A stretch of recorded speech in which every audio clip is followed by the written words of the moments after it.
Telecom Malaysia, Celcom Axiata and units from Maxis and Digi.com have been given the 700 MHz band of the 5G network by the Ministry of Communications and Multimedia. In the ministerial order by Minister Datuk Saifuddin Abdullah that was dated May 15th, the 5 companies were awarded the 5G spectrum bands between 703 to 743 MHz and 758 to 798 MHz. This move came as a surprise to the industry, who were expecting it to be awarded via an open tender process. The 5th company that was awarded the spectrum was Altel Holdings, which is part of the Al-Bukhari Group of Companies and Tradewinds Corp. According to Saifuddin, the MCMC will take immediate action under the Act and laws on relevant subsidiaries to implement the spectrum assignment to all license holders. He adds that the granting of spectrum comes with its own terms and conditions, and he reserves the right to change, alter or cancel the order.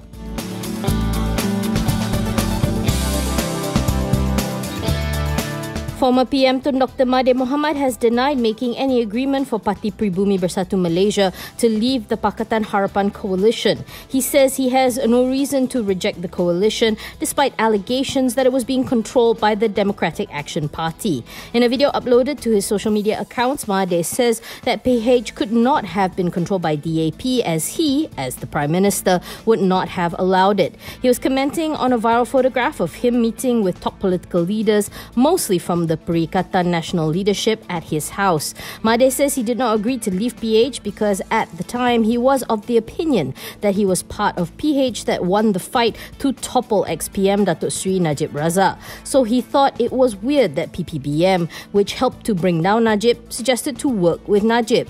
In the meeting, Mahathir says they had discussed a proposal for PPBM to leave PH, to which he advised that more thought be given to the suggestion. However, he said the political leaders eventually went ahead with the plan.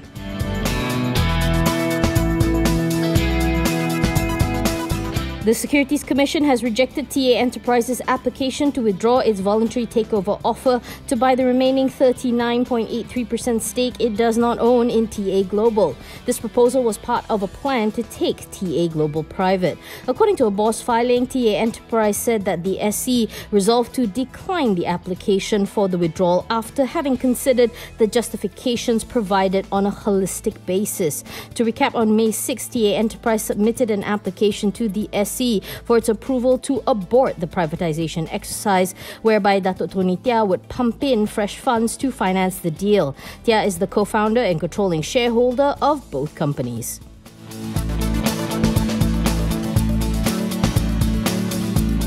A short-term economic recovery plan is due to be launched this month by PM Tan Sri Muhyiddin Yassin, according to Finance Minister Tunku Datuk Sri Zafrul Tunku Abdul Aziz. The plan is for the June to December period, Bernama reports. Zafrul says the plan will still focus on 3 key objectives, namely to empower people, propel businesses and stimulate the economy. He explains that the government's approach is based on 4 characteristics, namely to be agile and dynamic, prioritizing public-private sector cooperation, transparency and using a data-based approach. Zafrul says the short-term plan presents an opportunity for the country to take advantage of new opportunities arising from the COVID-19 crisis for the sake of future development.